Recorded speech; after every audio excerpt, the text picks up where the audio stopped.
वक्त आ गया है अपना डॉक्टर खुद बनने का, अपने घर में ही हॉस्पिटल खोलने का। आप बोलेंगे क्यों? कारण ये कि अब अच्छे दिन नहीं रहे और जो आप देख रहे हैं यह है भारत के इतिहास का सबसे बड़ा काला सच।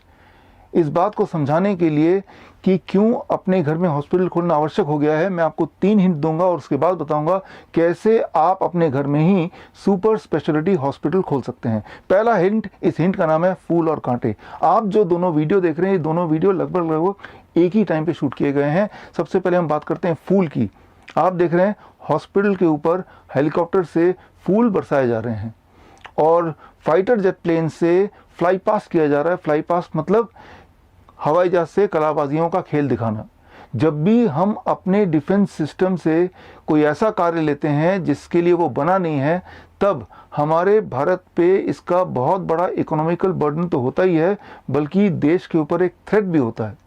ये कितना बड़ा आंकड़ा है आप इस बात से अंदाजा लगा सकते हैं कि जितना सारा पैसा खर्च हुआ है उस पैसे से, अब दूसरे वीडियो पे चलते हैं, कांटे। अगर इस पे खर्च किया जाता तो ये कांटे वाला वीडियो बनाने की आवश्यकता ही नहीं होती। यहाँ एक माँ सूरत से चली है अपने बच्चे को लेके और हाथ में सारा लगेज लेके इलाहाबाद के लिए, वो भी पैदल। इसके आगे मुझे बताने की आवश्यकता नहीं है, वीडियो देख के आप खुद ही समझ गए होंगे। लेकिन आप में से कुछ लोग हो सकते हैं जो अपने आप को इस वीडियो से कनेक्ट नहीं कर पा रहे होंगे। जाहिर सी बात है, आप मुझे देख रहे हैं स्मार्टफोन में, इसका मतलब आपकी हालत उनकी हालत से मैच नहीं करती है, तो आप कभी भी शायद उस इमोशन को ना भी समझ पाएं। तो खैर, हम चलते हैं दूसरे हिंट पे। दूसरे हिंट का नाम है ह्यूमन गिनी पिग। यहाँ मैं बात करूंगा वियतनाम की। वियतनाम एक ऐसा देश जहाँ पे कोरोना वायरस भारत से बहुत पहले आ गया था, लेकिन उसके बावजूद भी आज total number of death because of corona virus is 0। Vietnam में पिछले 7 साल से मेरा डायबिटीज़ का सेंटर है कई जगह पे। वहाँ काफ़ी सारे डॉक्टर्स हैं जिनके साथ मैं काम करता हूँ, जो मेरे साथ काम करते हैं। मैंने उनसे पूछा राज क्या है, वियतनाम में कोरोना वायरस से कोई भी इंसान मरता नहीं है या अभी तक कोई भी इंसान मरा क्यों नहीं। उनका कहना है कि जब भी कोई भी इंसान कोरोना वायरस से पीड़ित पेशेंट उनके हॉस्पिटल में आते हैं तो सिर्फ सिम्टोमेटिक रिलीफ देते हैं, एक्सपेरिमेंटल ड्रग नहीं देते हैं।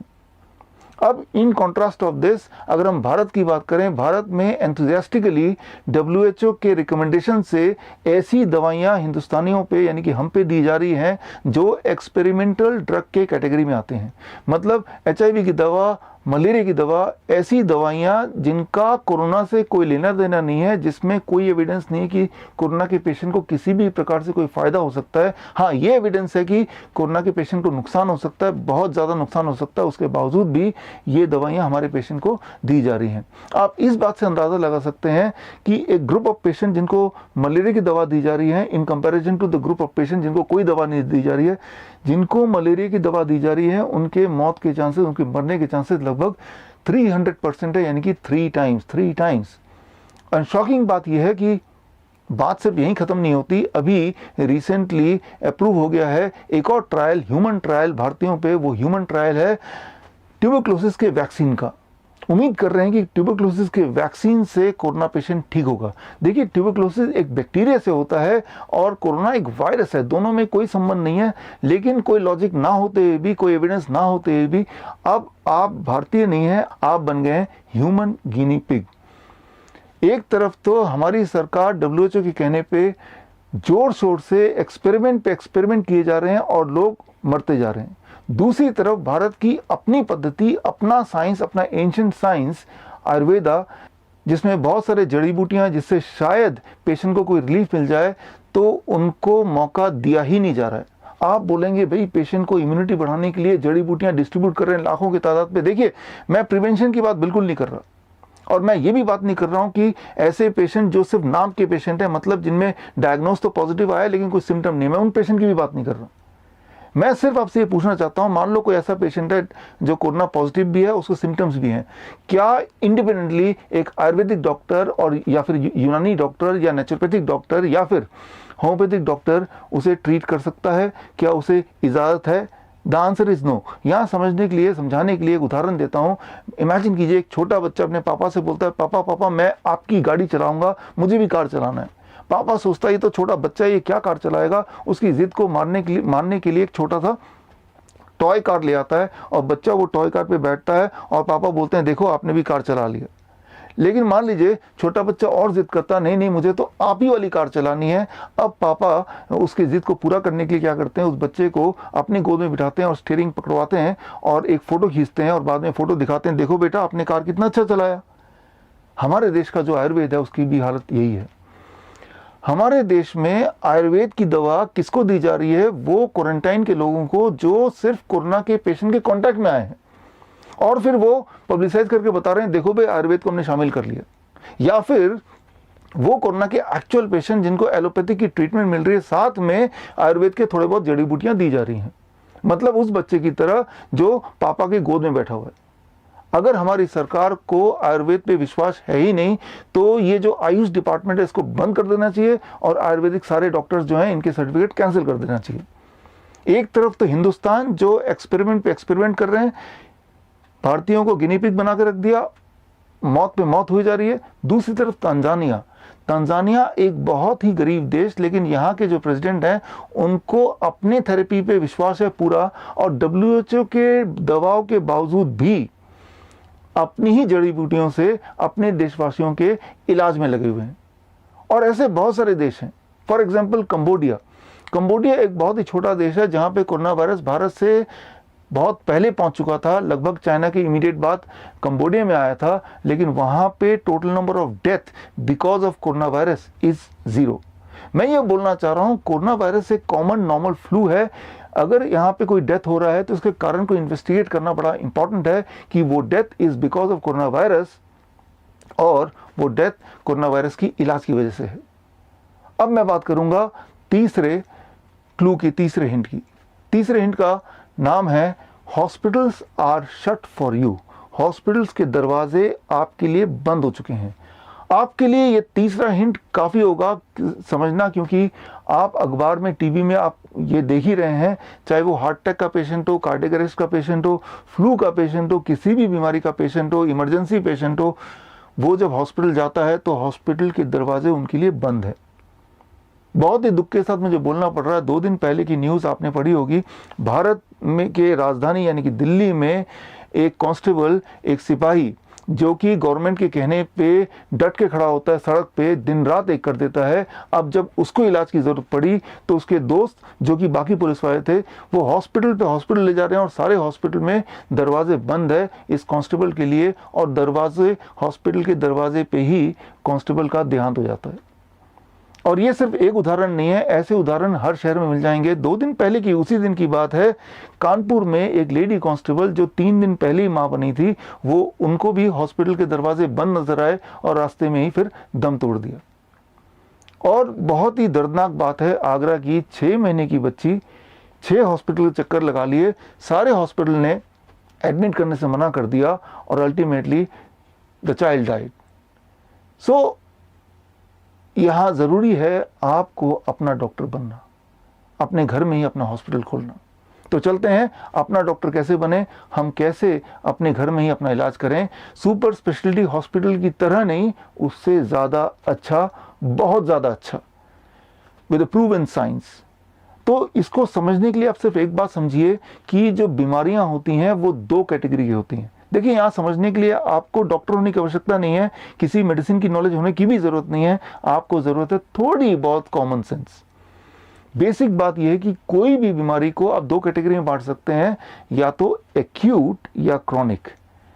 क्रॉनिक का मतलब है जो लंबे समय से बीमारी चल रही है, जैसे डायबिटीज़ है, हार्ट डिजीज़ है, कैंसर है, थायराइड डिजीज़ है, आर्थराइटिस है, अस्थमा है, क्रॉनिक।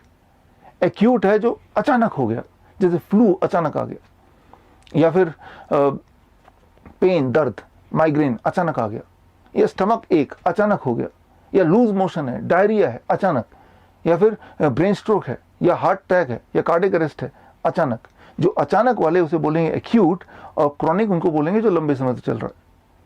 अब जो लंबे समय से चल रहा है पहले उसकी बात कर लेते हैं। उसमें डायबिटीज़ आ गया, हार्ट डिजीज़ आ गया, इन सारी बीमारियों में आपको यूज़ करना है DIP डाइट।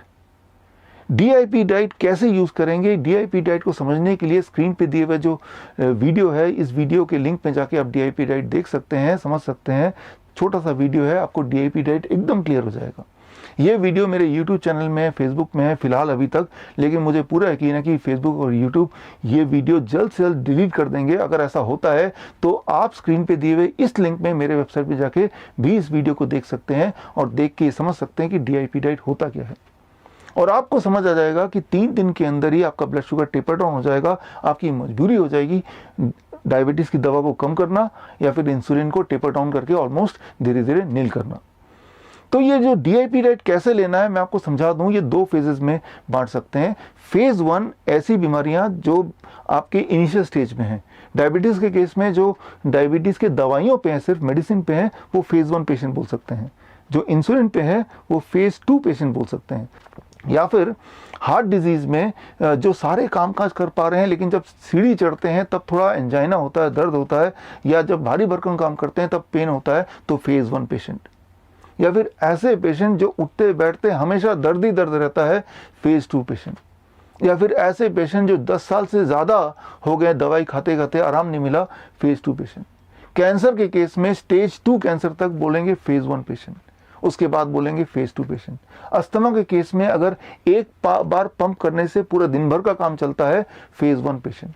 अगर 2 बार 3 बार 4 बार लेना पड़ता है तब आपका काम चलता है, फेज 2 पेशेंट। जो फेज 1 पेशेंट है उनको सिंपल डीआईपी डाइट पे रहना है, और डाइट पे रहने से कितने दिन में आराम मिलेगा वो सारा कुछ आपको उस वीडियो में दिख जाएगा। और फेज 2 वाले जो पेशेंट हैं वो फेज 2 वाले पेशेंट को डीआईपी डाइट माइनस प्लेट 2 इन लंच वाला जो प्लेट 2 है उसको ख़त्म कर देना है फेज 2 वाले पेशेंट को, तब तक ख़त्म रखना है जब तक आप फेज 2 में हैं। और जब आपके सिम्टम या आपकी दवाइयाँ टेपर करते करते फेज 1 में पहुंच गया, तब डीआईपी डाइट जो स्टैंडर्ड डीआईपी डाइट है उसे फॉलो करना है, उसे ज़िंदगी भर फॉलो करना है। और जब उसे फॉलो करेंगे, स्टेज 1 के पेशेंट के लिए मैं बोल रहा हूँ, फेज 1 के पेशेंट के लिए बोल रहा हूँ, तो हफ्ते में 1 दिन 1 मील चीटिंग डाइट भी चलेगा। चीटिंग डाइट का मतलब ये है हफ्ते में 1 बार जो मर्जी खाओ तब भी चल जाएगा। मैं ये बोलना चाह रहा हूँ कि आपके टेस्ट के अनुसार जो भी आप खाना चाहें उसकी अनुमति है, लेकिन कभी कभी ताकि हेल्थ भी मेंटेन करें और साथ में अपना टेस्ट भी मेंटेन करें, दोनों का एक अच्छा कॉम्बिनेशन। अच्छी बात यह है कि कुछ दिनों में, मैं महीनों की बात नहीं कर रहा, कुछ दिनों में आपकी दवाइयाँ भी छूट जाएंगी और आपका हेल्थ भी अच्छा होने लगेगा, ऊपर से आप लाइफ का मज़ा भी उठा पाएंगे। तो ये तो बात हुई क्रॉनिक डिजीज़ की। अब बात करते हैं एक्यूट डिजीज़। एक्यूट डिजीज़ में आता है फ्लू। फ्लू मतलब जब बुखार आ गया या लग रहा है कि बुखार आ जाएगा या कमज़ोरी सी फील हो रही है, वीकनेस फील हो रही है, तो जैसे ही पहला सिम्टम आएगा आपको यूज़ करना है 3 step flu diet. 3 step flu diet क्या है वो सिर्फ 72 आवर्स में ठीक करता है या कर सकता है। 3 स्टेप फ्लू डाइट को समझने के लिए आप स्क्रीन पे दिए हुए लिंक को में जाके ये वीडियो देख लीजिए, आपको बिल्कुल समझ आ जाएगा। ये वीडियो YouTube में था, फेसबुक में था, और फेसबुक YouTube ने ये वीडियो डिलीट कर दिया, तो ये वीडियो अभी सिर्फ मेरे वेबसाइट पे है, वहाँ से आप डाउनलोड करके अपने लिए संभाल के रख लीजिए। अब इसके बाद एक्यूट डिजीज़, मान लो चेहरे मुंह के अंदर कोई छाला पड़ गया, कोई अल्सर हो गया, कोई सोर हो गया, या फिर कहीं दांत में दर्द हो गया, तो क्या करेंगे? तो जो रूल है वो है डीआईपी डाइट ब्रैकेट में लिक्विड, यानी कि लिक्विड फॉर्म में बना देना है डीआईपी डाइट को। यानी कि जो प्लेट 1 है या फ्रूट ब्रेकफास्ट है, सबको मिक्सी में घोल के अलग अलग उनको स्मूदी के फॉर्म में पीना है 3 से 5 दिन। 3 से 5 दिन माइनस प्लेट 2 को 3 से 5 दिन हटा देना है। 3 दिन मिनिमम, मैक्सिमम 5 दिन। साथ में क्लोव ऑफ गार्लिक, लहसुन का एक टुकड़ा, उसको आप कूट के थोड़ा सा उसको वहीं पे रखिए जहाँ पे पेन है। अगर तो पेन है, अगर तो सोर है तब नहीं करना है, लेकिन दांत में दर्द है तो लहसुन का टुकड़ा भी रखना है, दिन में 1 बार 2 बार 3 बार आपके दर्द के अनुसार। तो इतना ही कर लेंगे तो मुंह से जुड़े हुए जितने भी सारे प्रॉब्लम्स हैं वो 3 से 4 दिन या 5 दिन तक ठीक हो जाएगा। और उसके बाद अब आप गांठ बांध लीजिए कि आप डीआईपी डाइट पे ही रहें ताकि किसी तरह का कोई लाइफस्टाइल डिजीज आए ना। अब नीचे चलते हैं, स्टमक पे आते हैं। स्टमक से जुड़े हुए कोई भी प्रॉब्लम हो, एक्यूट प्रॉब्लम मतलब डायरिया है, लूज मोशन है, स्टमक एक है, 24 घंटे के लिए कोकोनट वाटर फास्टिंग। 24 घंटे के लिए सिर्फ कोकोनट वाटर पे रहेंगे, कुछ और नहीं, बिल्कुल कुछ और नहीं। कितना कोकोनट वाटर? आपके बॉडी वेट के हिसाब से। मान लीजिए आप 70 kg आपका वेट है, 7 ग्लास कोकोनट वाटर पूरे दिन भर में, कुछ और नहीं खाना, कुछ और नहीं पीना है। मैंने देखा है 24 घंटे लगते हैं पेट से जुड़े हुए सारे प्रॉब्लम को रिजॉल्व होने में। अब चलते हैं लंग्स पे। अगर सूखी खांसी है या अस्थमेटिक अटैक है, ऐसे केस में आपको क्या करना है, DIP डाइट, DIP डाइट के साथ टर्मरिक ये टर्मरिक लेना है, हल्दी लेना है, हल्दी का एक टुकड़ा कितना बड़ा होना चाहिए, टुकड़ा आपके नेल के बराबर, थंब के नेल के बराबर होना चाहिए। और ब्रेकफास्ट से पहले एक टुकड़ा चबा चबा के खाएंगे, लंच से पहले एक टुकड़ा चबा चबा के खाएंगे, और डिनर से भी पहले एक टुकड़ा चबा चबा के खाएंगे। मतलब DIP डाइट के साथ आपको इसको खाना है। कब तक खाना है ये, जितने दिनों तक आपका चेस्ट कंजेशन रहेगा, जितने दिनों तक ड्राई कफ रहेगा, जितने दिनों तक आपका रेस्पिरेटरी अटैक रहेगा, तब तक करना है। वो 3 दिन भी हो सकता है, वो 1 महीना भी हो सकता है। 3 दिन से लेकर 1 महीने के बीच में उसको करना है। तो ये है रेस्पिरेटरी प्रॉब्लम का सोल्यूशन। अब आते हैं किसी भी तरह के पेन। अगर आपके घुटने में पेन है, रीढ़ की हड्डी में पेन है, या सिर में हेडेक है, तो उसके लिए aloe vera, number 1, aloe vera gel, not from the bottle, plant. Aloe vera का पौधा घर पे परमानेंट रख लीजिए। एलोवेरा का पौधा में से एलोवेरा स्क्वीज करके निकालिए, और जहां भी दर्द है 5 मिनट उसको मलिए।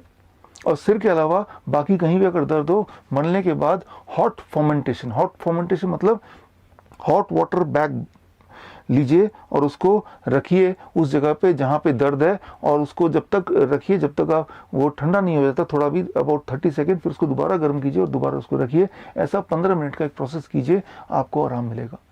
अगर माइग्रेन है, हेडेक है, तो एलोवेरा लगाना है 5 मिनट, कोई मालिश कर दे तो अच्छा है। और उसके बाद आपको क्या करना है, एक बाल्टी में गर्म से गर्म पानी भरना है, उतना गर्म जितना आप सह पाएँ, और अपने पैरों को उसके अंदर डाल देना है, घुटने तक पानी हो, और ऐसा 20 मिनट बैठना है। 20 मिनट के लिए जब बैठेंगे तो बीच में 5-7 मिनट बाद पानी ठंडा होने लगेगा, तो एक मग से पानी निकालेंगे और दूसरे मग से बहुत गर्म पानी उसमें ऐड करते जाएंगे, ताकि गर्म जो है वो लगभग बना रहे 20 मिनट तक। तो ऐसे में आप देखेंगे कि जो हेडेक है या माइग्रेन है वो धीरे धीरे रिजॉल्व हो रहा है।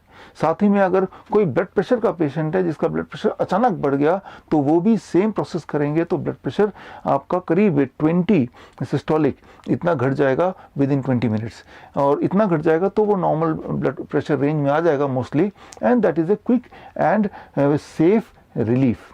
अब आपने सीख लिया कि मेजर एक्यूट इलनेस में क्या करना है और मेजर क्रॉनिक इलनेस में क्या करना है। लेकिन कुछ एक्यूट प्रॉब्लम ये भी होती है, जैसे किसी को हार्ट अटैक आ गया, किसी को कार्डियक अरेस्ट आ गया, किसी को ब्रेन स्ट्रोक हो गया। ऐसे में क्या करेंगे, ऐसे में क्या करना है, या कोई डायलिसिस का पेशेंट हॉस्पिटल नहीं जा पा रहा, तो अभी क्या उपाय है, जा तो पा ही नहीं रहा, तो घर बैठ के हम मौत का वेट करें या हम कुछ पॉजिटिव करें जिसमें उस इंसान के बचने के चांसेस बढ़ जाएं। You can save somebody's life अगर आप थोड़े से टेक्निक सीख लेंगे। लेकिन वो टेक्निक सीखने के लिए 15-20 मिनट काफ़ी नहीं है, आपको मुझे देना पड़ेगा, you have to give me about 1 day, एक दिन आपको मेरे साथ बिताना पड़ेगा। लिंकन यूनिवर्सिटी जो दुनिया में लगभग 300 रैंकिंग है जिसकी, मलेशिया का यूनिवर्सिटी है, एक इंटरनेशनल फेमस यूनिवर्सिटी है। लिंकन यूनिवर्सिटी के लिए मैंने एक ट्रेनिंग बनाया, इमरजेंसी ट्रेनिंग मॉड्यूल बनाया है, जिसका नाम है certified code blue trainers course. ये सर्टिफाइड कोड ब्लू ट्रेनिंग का मॉड्यूल मैंने तैयार किया है, जो लिंकन यूनिवर्सिटी में पढ़ाया जाता है डॉक्टर को और मेडिकल प्रोफेशनल को। तो ये ट्रेनिंग में जो फीस है इसकी 21,000 है जो स्टूडेंट भरते हैं। लेकिन आजकल का माहौल देखने के बाद मैंने ये फैसला लिया कि आप में से कुछ लोगों को मैं ये ट्रेनिंग दे दूंगा, ताकि कोई इंसान जो मर रहा हो या मरने वाला हो तो आप अपने स्किल से उसको बचा पाएँ या एटलीस्ट बचाने की कोशिश कर पाएँ। तो इसको सीखने के लिए आपको डेडिकेशन की ज़रूरत है, और एक दिन आपको स्पेयर करना पड़ेगा मेरे साथ ऑनलाइन जूम पे आगे। तो आप में से वो लोग जो तैयार हैं, तो मेरे पास एक प्रपोज़ल है, हर कॉलोनी में से, हर सोसाइटी में से एक या दो लोगों को आप नॉमिनेट कर सकते हैं, और स्क्रीन पे दिए हुए ईमेल आईडी पे अपना उनका नाम और उनका फ़ोन नंबर वगैरह सब डाल सकते हैं, ताकि नियर फ्यूचर में इसी महीने जब मैं ऑर्गेनाइज करूंगा जूम पे ये ऑनलाइन ट्रेनिंग, तो मैं आपको इंटीमेट कर दूंगा, आप जुड़ जाएंगे और ये ट्रेनिंग लेंगे। और ये ट्रेनिंग अगर आपने ले लिया तो अपने कॉलोनी में आप लोगों तक भी ये पहुंचा सकते हैं। यानी कि आपका कॉलोनी और आपका घर ही बन गया आपका हॉस्पिटल, एक ऐसा हॉस्पिटल जिसमें ना तो कहीं जाने की ज़रूरत है, वैसे भी सारे हॉस्पिटल के दरवाजे आपके लिए बंद हो ही चुके हैं, और दूसरा घर बैठ के safest and long term health का ये एक सबसे अच्छा तरीका। अगर आपको मेरी बात पे विश्वास नहीं आ रहा है कि ये सारे मेथड काम करेंगे या नहीं करेंगे, तो आप एक एक काम कीजिए, पहले टेस्ट कीजिए। कैसे टेस्ट करना है? मुझे पता है कि पिछले 6 सालों में लाखों भारतीय और भारत के बाहर भी लोग इसे आजमाते आए हैं और लोग ठीक होते आए हैं। आप अपने बिलीफ को बढ़ाने के लिए अपने फेसबुक में जाइए और या अपने नेटवर्क में जाइए, इंटरनेट के नेटवर्क में, फेसबुक हो सकता है, व्हाट्सएप हो सकता है, और आप एक वहाँ पे पोस्ट कीजिए फ़ोटो कि क्या किसी ने DIP डाइट यूज़ करके, डॉक्टर विश्वरूप चौधरी के DIP डाइट यूज़ करके अपने आप को ठीक किया है। मुझे यकीन है पूरे भारत में लाखों लोगों ने अपने आप को ठीक किया है, तो आपके नेटवर्क में कोई ना कोई आदमी मिल जाएगा जो बोलेगा हाँ हमने ठीक किया है। तो यानी कि आपके जान पहचान का अगर कोई ठीक हो रहा है तो उससे आपको फेथ आ जाएगा, विश्वास आ जाएगा, यस इट वर्क्स। वैसे भी आपके पास चारा भी क्या है, हॉस्पिटल तो जा ही नहीं पा रहे, घर पे बैठ के मरने का इंतजार करने से अच्छा है ये टेक्निक सीख लीजिए, आपके काम आएगा। और अगर आप जानना चाहते हैं ये जो टेक्निक मैं बता रहा हूँ इसके पीछे का साइंस क्या है, तो स्क्रीन पे दिए हुआ जो लिंक है इसमें जाके आप मेरी किताब corona the scandal of the millennium, ये 1200 पेज की किताब है, इसको पढ़ेंगे तो इसमें सारे रिसर्च पेपर जहाँ से मैंने ये सारे टेक्निक कलेक्ट किए हैं वो रिसर्च पेपर मिल जाएंगे और उससे आपको एविडेंस मिलेगा जिससे आप अपने बिलीफ को और स्ट्रॉन्ग कर पाएंगे। अब एक आखिरी बात, आप में से बहुत लोग मुझे मेल करते आए हैं कि डॉक्टर साहब आप एक अच्छा काम कर रहे हैं, आपकी वजह से हम ठीक हो गए हैं, वो भी मुफ्त में। हम आपकी मदद करना चाहते हैं, आपके साथ जुड़ना चाहते हैं और आपके ट्रस्ट को, आपके ऑर्गेनाइजेशन को डोनेशन देना चाहते हैं। तो ऐसे आपके मेल्स मैं इकट्ठा करता आया हूँ, तो लेकिन मैंने आपको जवाब नहीं दिया, इस वीडियो के माध्यम से मैं जवाब भी दे देता हूँ। आप में से वो लोग जो मुझे डोनेशन देना चाहते हैं ताकि ये कार्य आगे बढ़े, तो उनके लिए मैं यही बोलना चाहूँगा कि जितना पैसा आप मुझे देना चाहते हैं वो पैसा लेके अपने आसपास जो सबसे ज़्यादा गरीब इंसान हो उसको आप मदद कर दीजिए। ऐसे 10 लोगों को आप मदद कर देंगे तो मुझे लगेगा कि आपने मेरी मदद की। तो देश तो अब हमें चलाना है, आपको चलाना है, मिलजुल के चलाना है। मौका ये आ गया है, मुसीबत ये आ गई कि पड़ोसी से बात नहीं कर रहा है, कोई किसी को देखने को तैयार नहीं है, सबको लग रहा है कि ये सब मेरे दुश्मन हैं, इनकी वजह से मैं मारा जाऊंगा। ऐसे में इंसान ही इंसान की मदद कर सकता है, आप ही कर सकते हैं। You can save A life. All the best. मैं डॉक्टर विश्वरूप चौधरी। जय हिंद।